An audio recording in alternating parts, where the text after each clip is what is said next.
السلام عليكم. رجعت لكم طلاب اولى ثانوي عشان نتكلم في جزئيه من المنهج برضو زي ما عودتكم قبل ما نبدا ان شاء الله الدراسه الفعليه في 1/9. النهارده بنتكلم عن علاقه كل من الفلسفه اللي هي مادتنا الاساسيه بالدين والعلم. طبعا متفقين ان وسائل الاعلام او الافلام او كده دايما بيظهروا ان في تعارض بين الفلسفه والدين، وان الفلاسفه دايما بيلحدوا او بيكفروا كده. الكلام ده مش صح.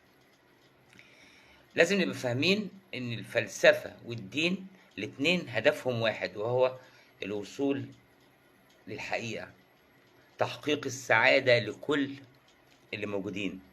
الفلسفه والدين الاتنين بيعتمدوا على العقل. احنا عشان نعرف ربنا عرفناه عن طريق العقل، عشان نعرف النعم اللي ربنا مديهانا عرفناها عن طريق العقل. برضو الفلسفة في دراستها لكل موضوعات الحياة، كل الوجود، كل الكون بكل ما فيه، الفيلسوف بيعتمد على التأمل العقلي.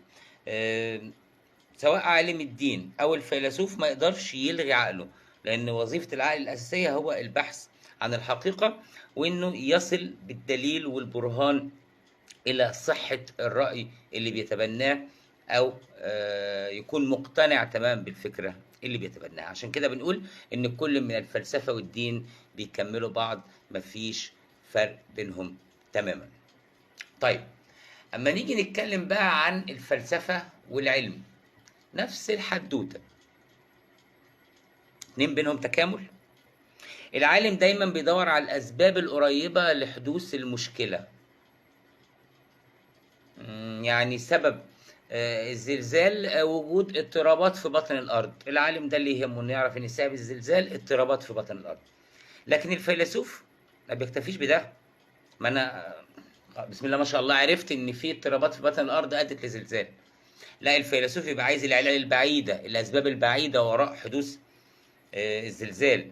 ايه اللي خلى في اضطرابات في بطن الارض عشان يعالجها. نفس فكرة لما قلت لكم مثال قبل كده في محاضرة سابقة، الطالب. العالم يقول لك الطالب فشل أو سقط لأنه ما ذاكرش. بسم الله ما شاء الله، ماشي، ما ذاكرش. وبعدين يجي الفيلسوف يقول لك ماشي، هو ما ذاكرش، انا عايز اعرف ليه ما ذاكرش. ما ذاكرش عشان كانت معامله باباه ومامته سيئه، ما ذاكرش عشان ما كانش معاه امكانيات ياخد دروس، ما معهوش امكانيات يجيب كتب ويحل، ما كانش بيروح المدرسه، كان بيشتغل، كان في خلافات اسريه باستمرار. دي العلل البعيده والاسباب الوعيده وراء انه ما ذاكرش.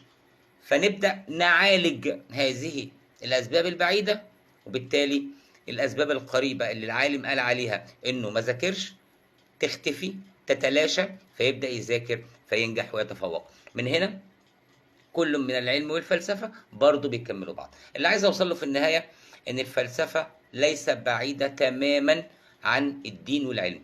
الاتنين بيكملوا بعض، أو التلاتة بيكملوا بعض، عشان في النهاية نصل إلى حقيقة الأمور، نقدر نحل مشاكلنا. سواء الفلسفة والدين، العقل هو اللي وصلنا إلى الحقيقة، إلى ما نقتنع به، أو الفلسفة والعلم إن العلم بيعرف لي إيه السبب القريب، لكن الفلسفة بتدور على السبب البعيد اللي من خلاله نقدر نعالج السبب القريب ونحقق النجاح اللي احنا طالبينه.